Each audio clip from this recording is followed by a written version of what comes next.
Наблюдаемые в настоящее время сложности в топливной отрасли, они носят временный характер.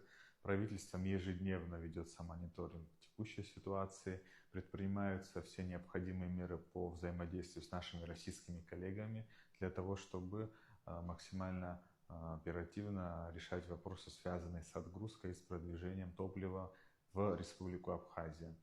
Как вы знаете, сложности на топливном рынке Российской Федерации неминуемо отражаются и на поставках в Республику Абхазия, что, собственно говоря, и повлияло сейчас на те запланированные поставки, которые должны были быть произведены по графику.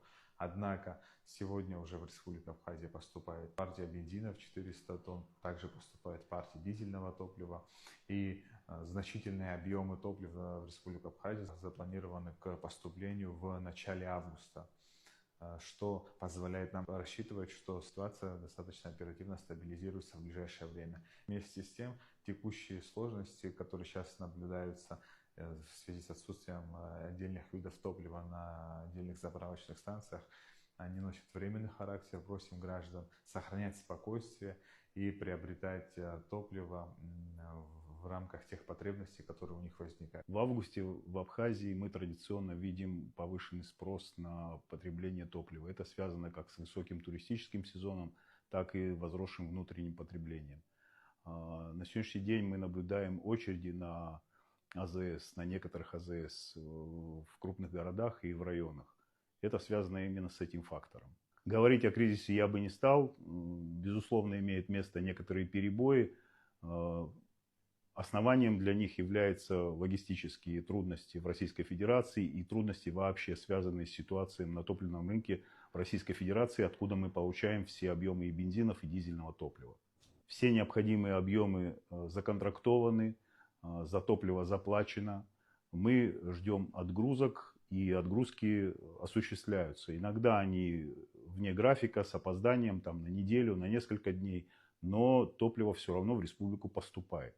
Все необходимые объемы топлива проплачиваются на месяц вперед, а заказываются и планируются на 2 месяца и более вперед. Поэтому есть возможность планирования. Мы находимся в постоянном контакте с правительством и с Министерством энергетики.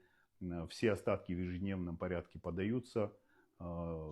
Правительство со своей стороны делает все возможное для того, чтобы помочь компании и с отгрузкой, и с продвижением вагонов на территории Российской Федерации. Совместными усилиями мы делаем все возможное для того, чтобы сохранить ситуацию под контролем и обеспечить АЗС необходимыми объемами топлива.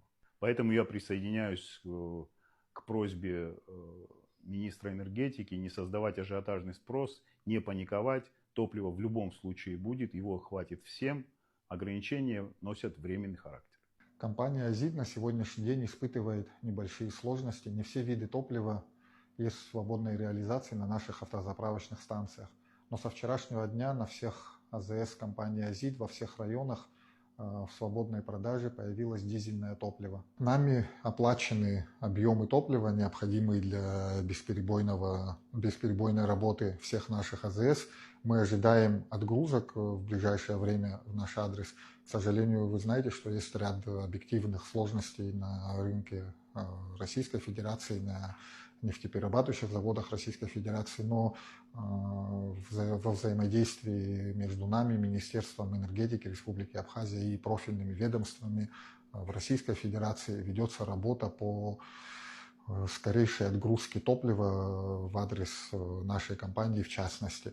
В последнее время значительно улучшена логистика в плане скорости передвижения железнодорожных составов с топливом, поэтому надеемся, что после отгрузки топлива в адрес нашей компании за короткое время мы сможем получить его и начать реализацию на наших АЗС.